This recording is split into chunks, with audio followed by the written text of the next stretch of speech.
台湾第一点。鸭蛋一颗是多少钱呢？产地的话40块左右，电商平台卖17块左右。省动奖加持，它自己会踩在这上面？哎，对，这个就是我开发的我的专利。哦，好酷哦！这个的话，从小你要跟它玩在一起，它会有互动。这是斗鱼，他们没有在打架哎，它为什么可以混养？会让你很疯狂的一直在看那个颜色的变化。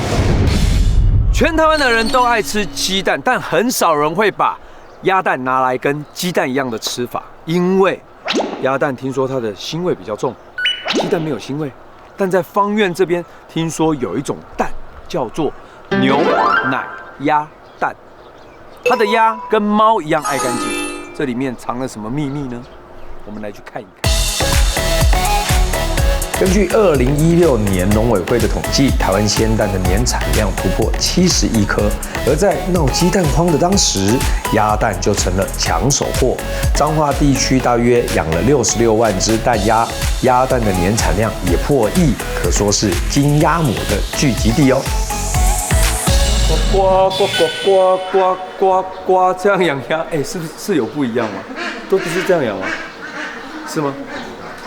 哎嗨，大哥你好，你好，你好。是，来，我先让你喝这个汤头，等一下我们要做一些料理，让你尝尝我们的鸭蛋的料理。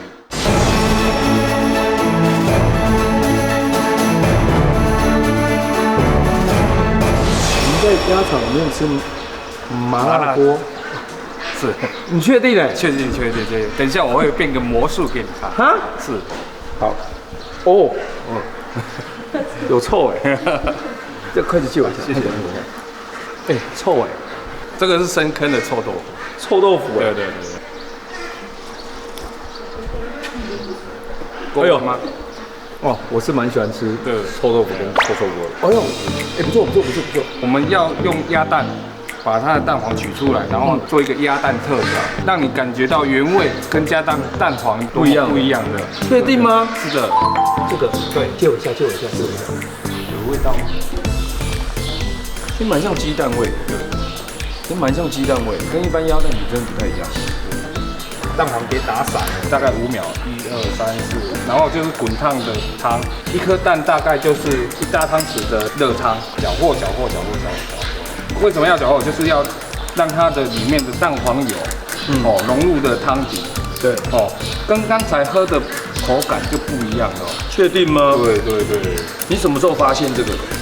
在吃泡面的时候，真的吗？真的不一样，不一样，对，特别的香味。牛奶，真的，你闻，是牛奶的味道，对不对？神奇。为什么？是吧？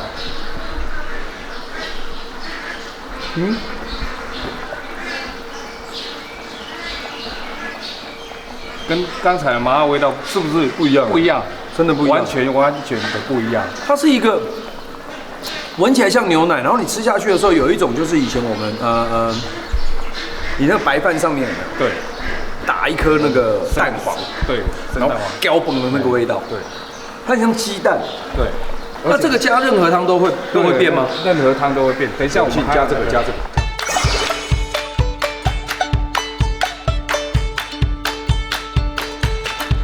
有没有觉得在喝牛奶？你不要再催眠我，不要，你让我好好的感受，观众会觉得是催眠的效果。有没有？本人自己感受一下。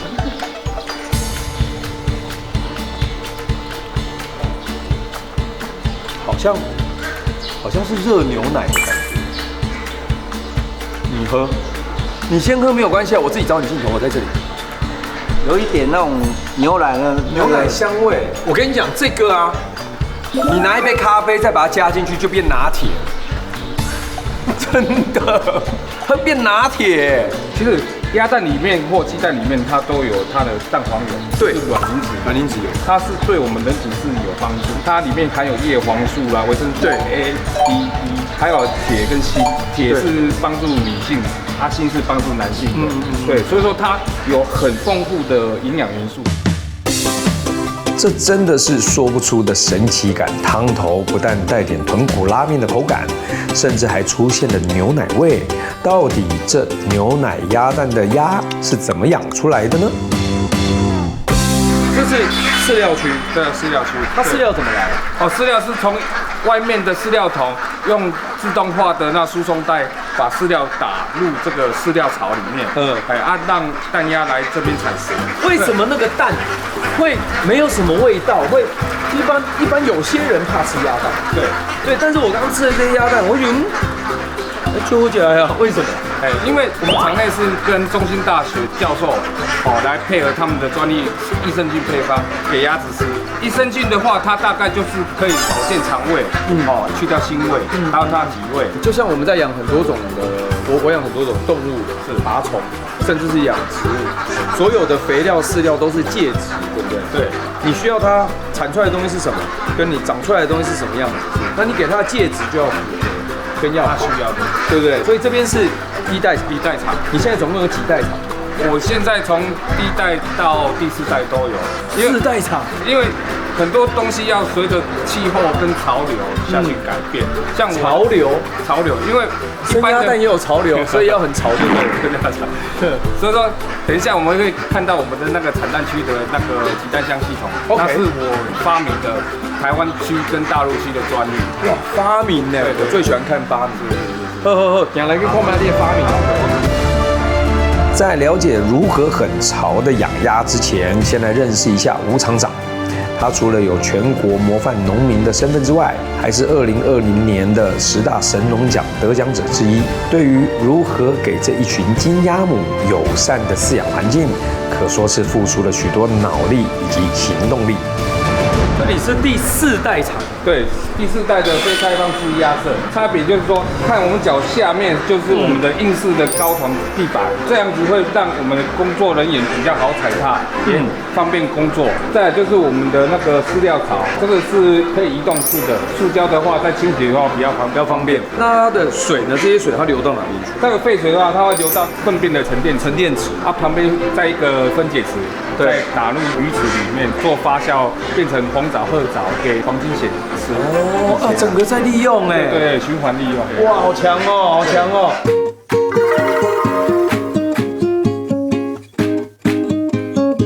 那这么高，它怎么产呢？升这么高是因为我们要方便我们工作人员要采收的时候，其实它晚上的时候我们会给它放下来，让蛋鸭进来里面产蛋。它自己会产在这上面？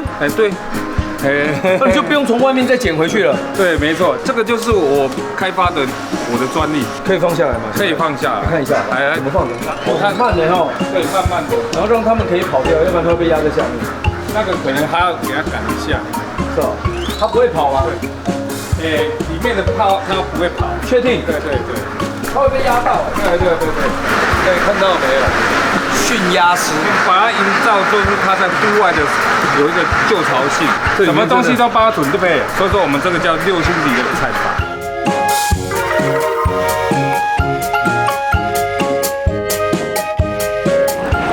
所以这个也很方便的哦。对，这个就是我们载运的天车，工作人员比较方便的。其实这样子下的蛋也是比较干净的。对。因为你放在这个叫做什么？粗糠啊，稻壳粗糠，然后这样捡起来，对，它比较干净。对，这边的鸭听说是它们都跟猫一样干净，一样爱干净。对，我怎么说？为什么？因为鸭子呢，它是水禽类的动物，对，它会用它的嘴巴沾点水会那个俚语，对，俚语一下，然后而且它后面它有那个皮脂腺，对，对不对？它会把油涂在它的羽毛上面，所以它会有纳米会防水。我跟你讲，这跟老鹰是一样。对。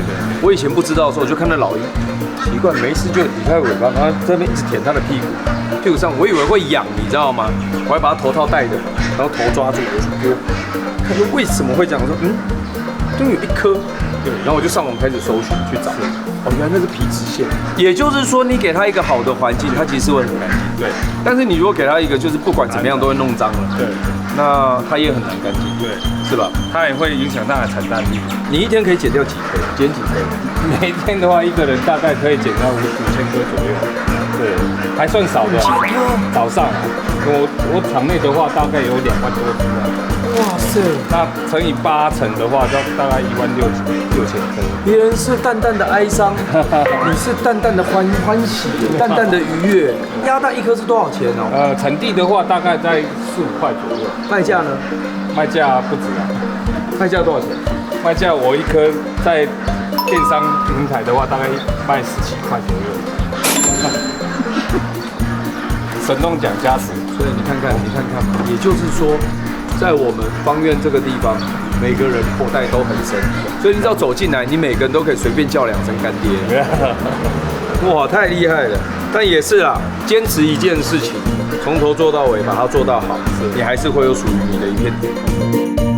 这座全国蛋鸭示范场就是吴厂长返乡17年的最佳战绩，而这颗初次见面的牛奶鸭蛋又可以怎么吃呢？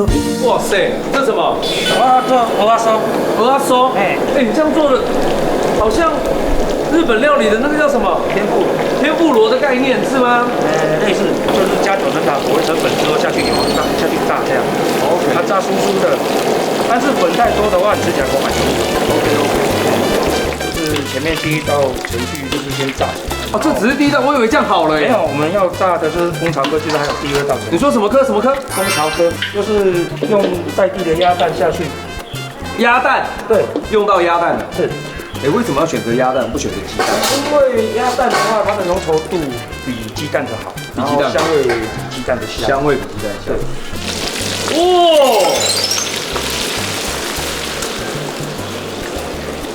哇塞！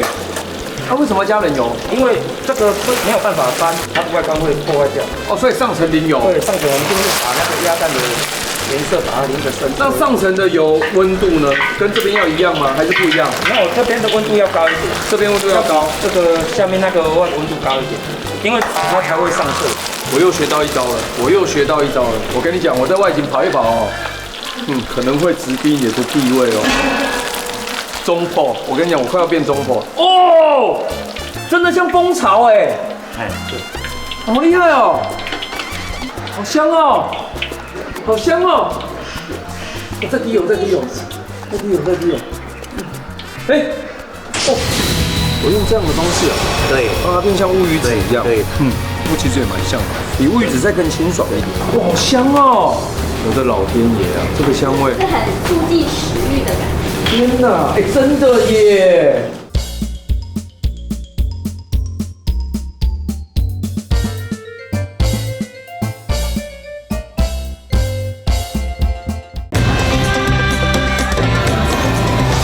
台湾第一点，哎，哦，它做起来像这样，对，哦，它这个筷子，哎，我怎么拿这么顺手啊？一来我顺手，筷子就拿起来，哇！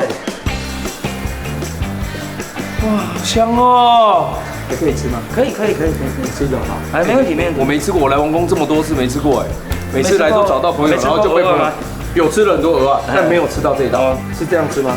哎，对，你就直接夹起来，有鸭蛋的香，然后鲜科的那个咸甜。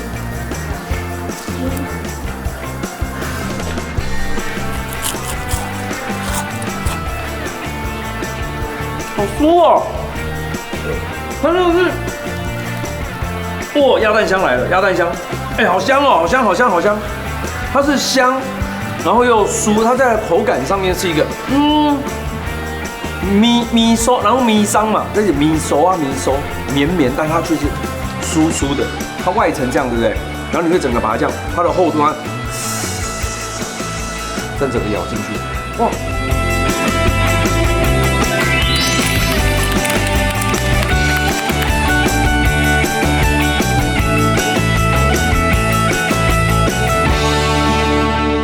一般我们对鸭蛋的认识，都只有停留在咸鸭蛋跟皮蛋。其实透过我们芳苑乡农会家政班的研发，可以把鸭蛋做出非常多式样化的吃的方法。那这个是要做什么？这个做蛋肠卷，我们先把麻油，然后再把蛋然后经过了一段的时间以后，它熟了，它自动会跳上来。哦，有点像热狗的那个感觉。OK， 那再来我们就是要介绍一下我们用鸭蛋黄跟猪肉所包的这个水饺。我们在104年也有得过10大神农奖的黑猪肉。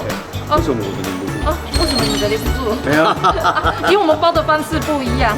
是哦，因为它有些我们是用面皮要把它粘起来，对我们会加水。对。那你这个是为什么不用加水？因为我有皱褶。用皱褶。对，皱褶，你看捏紧它就粘起来了。那我们蛋黄的部分也可以把它做成乌鱼子的这个式样，然后再加上我们的苹果。我用这样的方式哦，对，让它变像乌鱼子一样。对，有点像乌鱼子。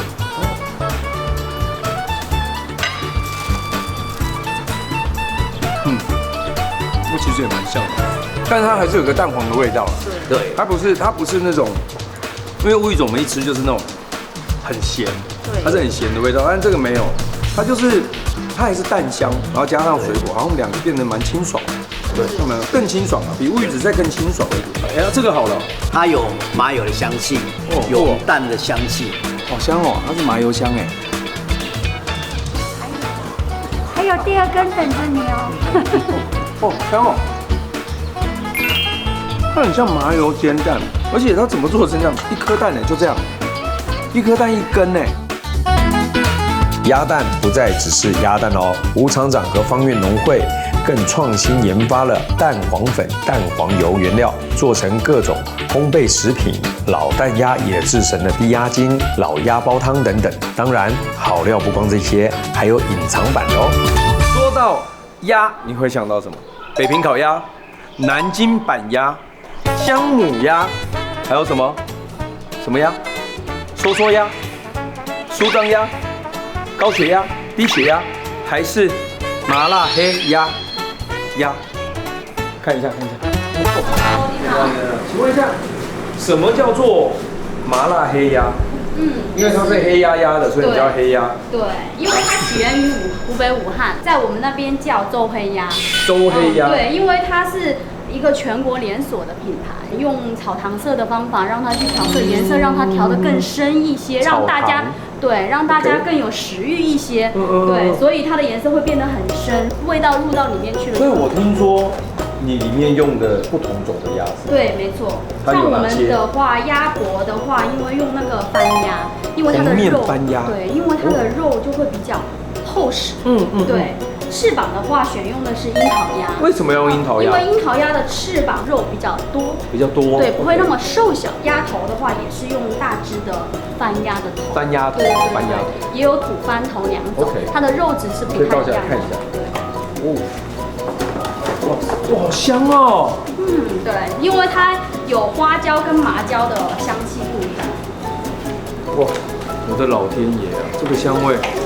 因为也有用中药材下去，综合了好多。这个怎么感觉有一种就不管你再饱，还是可以来碗饭的。对。哇，就是很促进食欲的感觉。天哪，哎，真的耶！哦，好好吃哦。是吗？有入味吗？这个哈，很像我在内地拍戏的时候，然后有时候晚上啊。拍到很冷，然后你就觉得，你可以帮我去买旁边的小卖部买一点什么吃的来。他们真的会买类似这种味道的任何东西。可以下酒吗？对。刷嘴对吗？台湾的叫刷嘴。刷嘴。哦，不假呢。等一下，你让那嘟过来的是，你刚刚一步就是，我说喝起来的时候，来，没有。我可以吃吗？你吃一口，你咬这边。这个不好。有点不好吃啊。你怕辣对不对啦？是的。那你怎么会选择在我们芳苑这个地方，就是做这样的生意呢？一开始是想说给来的姐妹们解馋，因为有很多姐妹们就是一样是想念这个味道，家乡味。对，所以当初我学也是因为这个原因。这个其实呢，又可以聊到像比如说当初的国共战争，然后让老兵们来到了台湾，然后来台湾的时候，他就很想念他的家乡的味道，对，他就开始做了很多跟家乡有关的，比如说不管是葱油饼、水饺、馅饼、牛肉面，或者是陕西的面，对对不对？西安的面也是一样，大家都喜欢，所以在台湾保留了很多这样的美食。对，尤其像现在这个，你又为了想念你的家乡，所以我然后你就做了一个这样的搬回黑鸭，来，哇，搬回来这个好厉害哦，哇！因为我们的辣椒、花椒也是都是从空运来台，对，就是保存了它原本的风味。好好吃哦，哎，真的好吃哎，可以打包一些回去配酒。可以打包一些回去，对，孝敬老婆。真好。算你。哎，你在后面，你一副像他丈人一样是怎样？麻辣黑鸭看似平凡，但真要卤上一锅可是不简单。从最一开始的鸭肉处理，老板娘也都是自己来，因此这黑鸭料理不论是麻辣还是五香，可都是非常道地。哎，我跟你讲这个，米许。这个一定要先吃，你知道为什么吗？为什么？因为你很喜欢。不是，我老婆超爱这个。无时无刻惦记着老婆。哦。有辣，有辣，它的后劲其实对，它有后劲，对，它是香，但其实这是香，香的，香辣。对，哎，刚刚这个我没有吃到，哪一个？哦，对，麻辣鸭血臭豆腐，我可以试吗？可以啊。哦，哎，不同的味道，对，当然它会不同，跟我平常吃到的一些麻辣鸭血啊那种感觉真的不太一样，它还是多了那种麻味。再来还有什么？我今天根本在吃全鸭，现在现场没有长辈，我们就直接吃一个鸭腿。哇！哦，这个皮 Q， 你是不是很想吃啊？要不要吃？小猴子。这个年纪小孩都这样。对。真的。哦，嫩哎。彰化的鸭子真的是太厉害了，这个香呛够劲的武汉麻辣黑鸭更是深得我心，还有那个完全没有腥味的牛奶鸭蛋，也是让人尝过就难忘。在彰化丑小鸭不需要变天鹅，因为他们有达人加持，替鸭子以及鸭蛋创造出了无限可能。我要放饲料了，我要放饲料了。来，照这，照这。好酷哦！嗨 ，hello，他头上那一包也太大包了吧？他好像能传达什么讯息一样，是吗？对，老板，你好。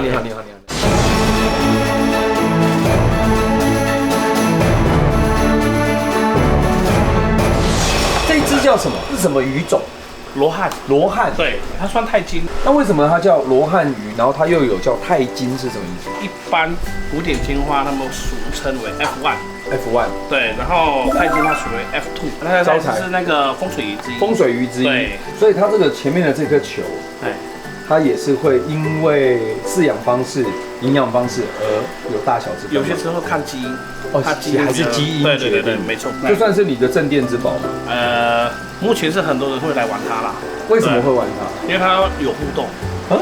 会有互动。怎么说？有些时候你跟它玩喂食，它就会跑上来跟你互动。对。听说它的智商有1岁小孩。快到1岁，对。快到1岁。对，它会记得。1岁小孩在干嘛？会撒娇啊，会跟你抱抱，要吃会撒娇换尿布这样。对，1岁小孩。好，可以喂吗？可以。然后我们知道来了，这里。哎呦，他会看到的。等一下，他现在头后面挡住，要看。对，视线看到，视线。其实可以摸呢，直接可以，你赶快摸。可以摸，好酷哦！这个的话，从小你要跟他玩在一起，他会有互动。而且他在游泳的泳姿其实也蛮漂亮的。他在游，他在，对，他一直看着这样，好可爱啊！其实要把鱼养好，你要先找对人，而且找到愿意教你的人。没错，这真的没错。可以吧？可以。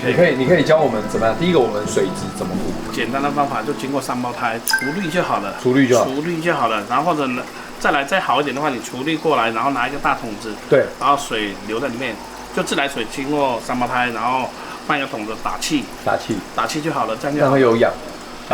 没有，把氯除掉，把氯除掉就可以养了。简单的方法，除氯就好。想要进入观赏鱼的世界，那么到台中来请教泰国华侨宝哥和他老婆兔子准没错了。夫妻俩可都是 IBC 国际斗鱼协会认证的裁判，新手养斗鱼，光是每天欣赏这水中舞者的姿态，就足以让你神昏颠倒啦。你中间的板子切开来，他看到对面，他就开始那个，你有看到吗？他在哪里？他在哪里？它游到后面。你看上面，他为什么可以混养？他们没有在打架真的很漂亮，超漂亮到底谁小时候教我说斗鱼是只能单只养？IBC 各色斗是秘籍，武功秘籍在这一本啊，真正原文是这么厚，哇塞！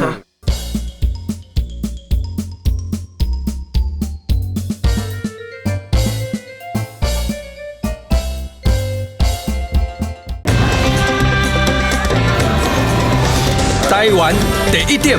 你中间的板子切开来，他看到对面，他就开始那个你有看到吗？他在哪里？他在哪里？它游到后面。你看上面，你看他那个鳃会这样，然后把自己变得很漂亮。你看，开始，好漂亮哦，好漂亮哦。这算是什么品种啊？星辰系列的短尾的 PK 巨型而已。PK 巨型，因为商业上炒作了很多名词。对，它叫 Classic， 又是星辰一样的。对 ，OK， 银河了。对。其实斗鱼从什么时候开始，它已经变成连身上你看这个迷彩，对不对？像星辰 Classic 可以有这样的变化。其实泰国每一年都出新的品种，对，所以说斗鱼从以前到现在都不败款。尤其像这个糖果来说的话，之前它很流行，那个时候市场价都是超高的，现在东西多了，对，就开始跌下来了。我有一个朋友，他在家养斗鱼，他那时候疯狂自己要去繁殖斗鱼，就有一个，然后去哪个配哪个，然后放到鱼缸。有一天他老婆受不了了，砰，鱼缸一踹全破，然后他老婆把那个斗鱼捞起来，丢到马桶里，冲到下水道。你知道这个其实就是它会让你很着迷，它会让你很疯狂的一直在看那个颜色的变化，没错，跟你能够培育出属于你自己的斗鱼跟比赛，所以它就是这么的迷人。是没错，但是一般改良鱼台湾呢，目前没办法进步的，就是在于没在花在母鱼身上。其实它基因全部都是在母鱼，70%在母鱼身上。你好厉害，你把秘密讲出来。这没关系，这个没关系，可以公开的。他直接把秘密讲出来。来问我也可以，欢迎来到店里，然后店里我会讲。这必须要你很了解，有研究，你才知道说这个基因怎么样取得是好的。没错。对，像我当初的基因可能就差了一点点，到底是出在我爸身上，还是出在我妈身上呢？对不对？但是我弟为什么又长这么高呢？对啊，那么帅够了，对吧？这到底是什么问题呀？这我还没研究出来。下面的话就是巨型翻越，哇，好多种哦。它的缤纷度，然后其实它的花费周边呢不需要花到那么多就可以养了，而且它水质过滤啊什么，它没有那么多器具，不需要，很简单就好了。斗鱼很简单。但是我听说，为什么你养的斗鱼可以全部养在一起？就是一缸这样满满的斗鱼。其实斗鱼本身就可以，它本身就可以了。其实是一般我们不能说学术派误导啦，就是有些人他做出来他写的是这样，但如果你真的到泰国的话，它也是一整群的，对，一整群养在一起的。他看到哪一只比较有发展力，或者是成长了以后会很漂亮，就挑那只。选育嘛，对，就选育的概念。泰国斗鱼又可称为五彩博鱼，它们生命力强、高颜值、好搏斗。当地所盛行的展示斗鱼，一向是引领世界潮流的指标。无论是什么品种，都有它引人入胜的地方。但你以为优雅的斗鱼就一定得孤零零的终身独处吗？这是斗鱼，对，没错。它不是孔雀鱼吗？它们没有在打架没有。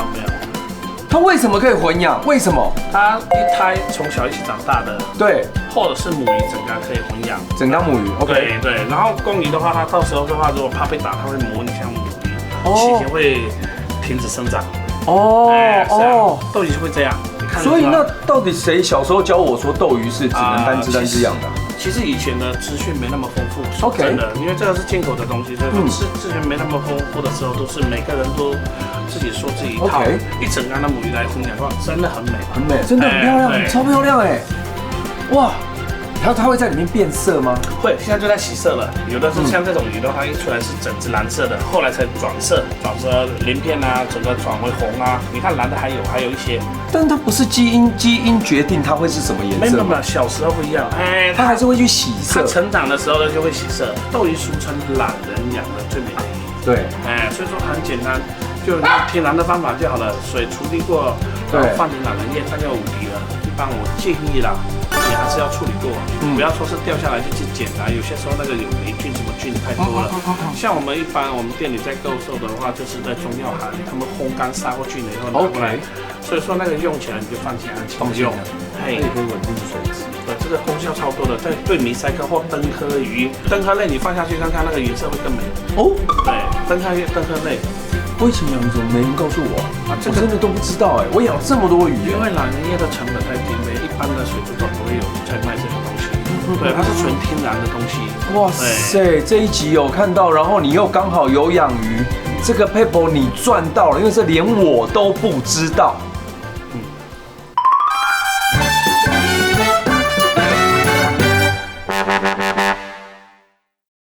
基本上里面的话，我们就是比较属于半月，尾巴开角到180度，我们就叫半月。超过180度叫超半月。超半月。对。像这个吗？像这个。这是属于大耳半月。大耳半月，好可爱！你看这个。它的特征就是胸鳍比较大。哦。所以台湾有很多商业名词，就是大耳、大象、天使。大部分的刚入门养斗鱼的人，或是养开始进阶展示级斗鱼的人会喜欢的。展示级斗鱼。对。什么叫展示级斗鱼？一般属于半月。对。PK。冠尾。我们先看这样漂亮，你看它这样整个是真的是蛮漂亮的，真的。要定格在那。好像什么某品牌肉干。它那个像某品牌肉干，类似像这个也可以，这个也很好看。其实我们就是看斗鱼，我们是欣赏两种美，一种就是静态，现在是动态。它就是它整个鳍展开来。斗鱼其实最美就是它鳍整个撑开的时候是最美的。好漂亮哦，好漂亮哦。所以我们都跟消费者讲，如果可以的话，你隔板，我们这个中间的有一块隔板，你隔板拉开的话，你比较可以看得到它的整体撑开的样子。然后你记得这个时候的样子。对。你在饲养期间，如果你发现它跟你当初买的样子不太一样的时候，你要注意，也许它是生病的。哦。因为它其实会在它身体呈现出来。我们人，我们自己生病，我们自己知道。但是鱼它就是从它外表去呈现出来，它是不是哪里怪怪的不一样。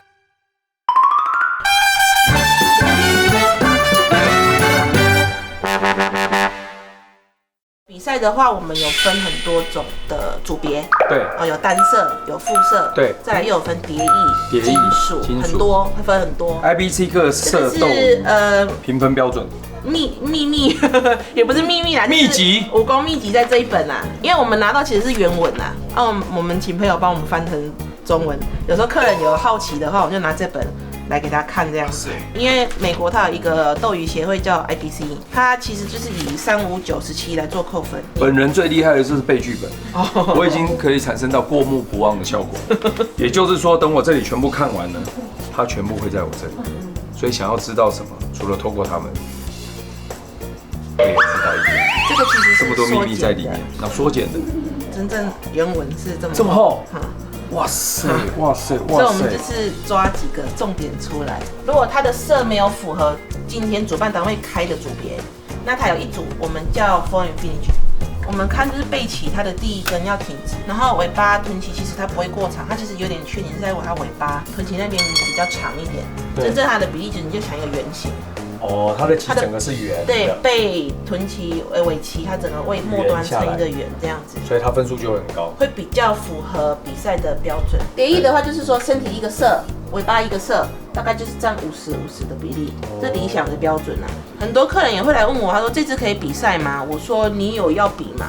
如果你没有要比，你就挑你喜欢的。那我问你，你会不会把你自己觉得最有机会赢比赛的那只鱼收起来不卖？不会啊，我能赚钱，我干嘛不卖？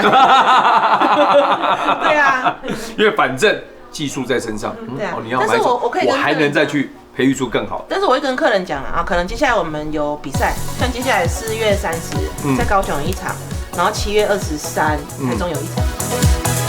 从观赏鱼到比赛鱼，是不是一尾比一尾迷人呢？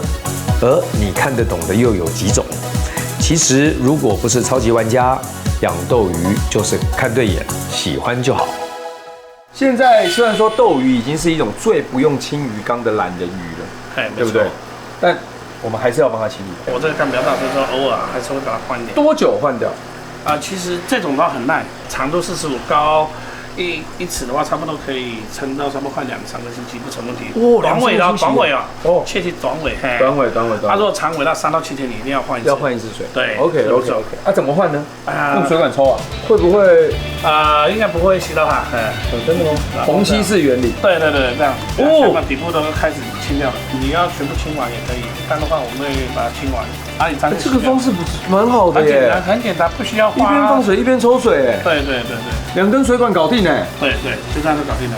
这边你再吸过来，你就看慢慢的就好了。OK。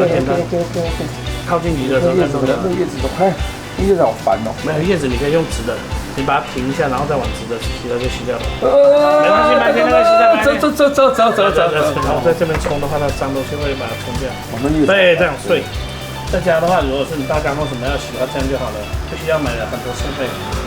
真的哎，你讲到重点嘞，包括我自己，就是这样子，我就是一直在买设备的那种。其实不用，就简单的就好了。对啊，简单就可以了。哇，又学到一招哎。宝哥一直强调，就是简单轻松养斗鱼。不过也推荐我一位繁殖斗鱼的爱好者，听说他有全台唯一的鱼种哦。大哥，所以这个决绝你捞起来是给斗鱼吃？对呀。但是一般人养斗鱼啊，它是喂饲料。但是为什么你养斗鱼需要来捞决绝？因为营养成分不一样，饲料的营养跟这个天然的不一样。这个有的营养饲料没有办法去复制。捞来看一下。没看过呢，我真的没有自己捞过决绝呢。超恶的。这里总共有几只？现在找手经济上千应该没问题啊。夏天一到都上万啦。但我听说有一只，全台湾应该只有你有。我自己配出来的。自己配的？原生斗鱼，把它配到变大理石。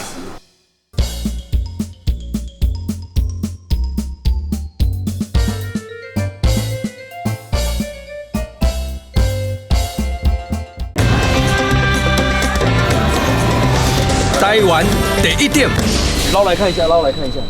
没看过呢，我真的没有自己捞过决绝呢。超恶的。你这样回去，他们用抢的吗？用抢的啊，在吃很快啊。哇，这个那密集恐惧症，没塞。这个泰国也有在卖呢。有在卖？对呀。我们大家是恨蚊子恨得要命啊，你们在帮忙消灭蚊子也不错啦。我怎么全身好痒哦？我一直觉得全身很痒惊人了吧？斗鱼的天然补品有2种，一种是水沟旁的决绝，捞了可以直接喂；另一种则是长在生态池的原藻，这个环境比较多其他物种，回家后就得先清洗。看起来还好啊，那波香蜜啊，这好像那个就是我们在吃那个寿司上面的那个虾软，有没有？你怎么跟我想的一样？炒蛋应该是不错了，但是我没有吃过了，高蛋白的我也不敢。这个是斗鱼的圣品，真的。哎呦，橘红色，这样就有恶心了，它会动哎。斗鱼会去追动的东西呀，它这个不要吃活。这怎么喂？汤匙看得到鱼的都可以喂啦。一直冲哎。这个又不会妨碍它的肠胃啦。真的。你刚说它营养价值比较高，大比较快，大起来那个身形啦、鳍形啦，绝对都不会输进口。这种又不怕鱼怎么样生病什么的。你如果说它是野生的有细菌，请问那个泰国野生他们那鱼会自己挑吗？这只原藻有细菌，那只没有。对，不可能啊，不可能，对啊，就自然淘汰。对啊。吴大哥专精斗鱼繁殖，宝哥算是他的师傅。除了接收来自泰国的第一手消息，自己也常上网搜寻从野外捕捞到的原藻补品，也会拿给宝哥互相交流。而家中的2个女儿则是他的小帮手，从直播到照料，全家一起斗起来。这个都敢喂哦。敢。哇，你们从几岁开始帮忙爸爸喂这个东西？这最近才开始。最近才开始。只是发现那边水沟有很多解决的时候，才开始去抓来喂。OK，来，你喂喂看。哦，这么多，他不会吃太饱哦？他们会去吃。他们吃不饱是不是？会吃太撑，因为解决很多。哎呦喂啊！哎呦！哎，我问一个问题哦，你们家里是不是很多蚊子？有夏天爸爸要准备电蚊拍，赶快发现就赶快电。爸爸会帮我们电。就是一旦孵出来，给它点掉这样子。对。所以你们对斗鱼也很了解吗？比爸爸差一点。比爸爸差？哎呦！那我问一下，你现在喂的这一缸是什么？这一缸是什么？啊？骨头，它身上会反光，这是母鱼群，这里是各种不一样的母鱼群。对。哦哟，他知道哎。那我问你，为什么公鱼不能养在一起？他们因为他们会打，然后打架之后就受伤。那公鱼有办法养在一起吗？小时候开始混养，就是要从小在一起，不能长大，长大就会抢地盘啊，抢母鱼。哎，你看到没有？我真的觉得这就是学校没教的事，真的，只有在家才学得到。搞不好你们同学很想要学这个，你就可以跟他交换了。这里就教学相长，大家可以互相，你会的。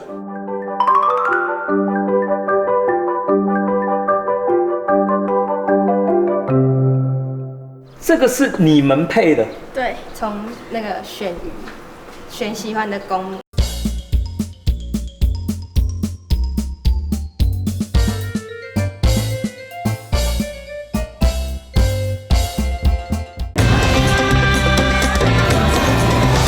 台湾第一点，这个是你们配的？对，从那个选鱼，选喜欢的公母，然后让他们相亲。你怎么选公母啊？对啊，我们看体态，看体态，还有那个要配的，我们想要配出什么的颜色啊？对。哦，所以自己也是，你脑子要有一个调色盘。对。你要知道说这个两个配起来以后，它大概会变成什么样子，但是这个大概还等到要它孵出来长大，然后它在里面。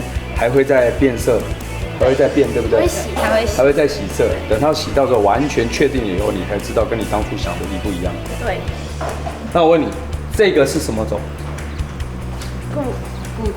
古铜。OK， 这个呢？那个冠尾。冠尾。上面呢？就是要自己擀的那个糖果。糖果，他们要多久以后会孵化？看到蛋隔天24小时。你们会不会觉得我像老师来考试？看到蛋的隔天24小时以后，它就会孵化了。对。我其实这蛮难，这需要一点时间呢，而且要有耐心，你要去照顾它。平常需要什么照顾吗？就是放进去之后就不能去撞到蛋，因为公鱼吓到它就去把蛋吃掉，或把小鱼吃掉，这样你这个就失败了。啊？就是没有半只东西。然后给你讲懂的，我无讲，给你讲。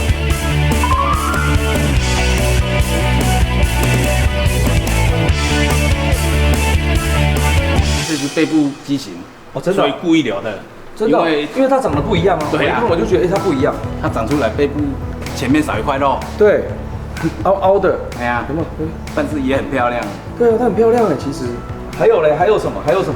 啊个特殊，你感觉根本就碎耶。地狱是什么？它只搭配红色跟黑色啊，它又有尾巴有搭配白色跟蓝色，所以特殊。哦，泰国已经配出来很多年了，市场永远不败的品种。哎，这里总共有几只？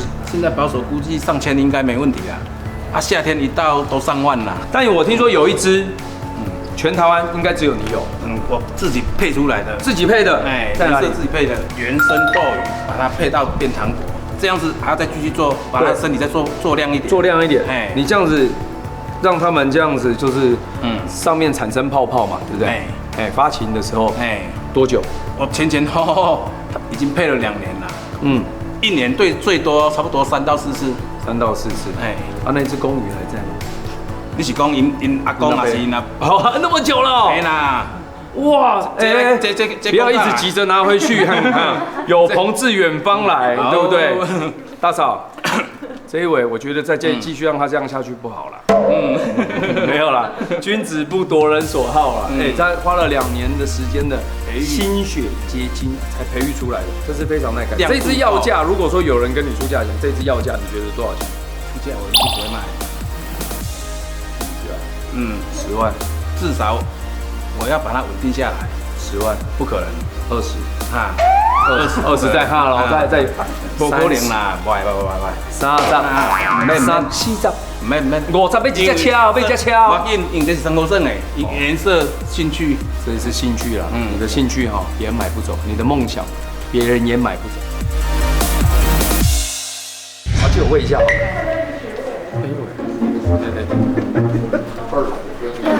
它不会咬你吧？不是啊，这个很恶哎，搅一搅，这是他们的补品。哦，好了，今天呢为大家介绍斗鱼就介绍到这里了。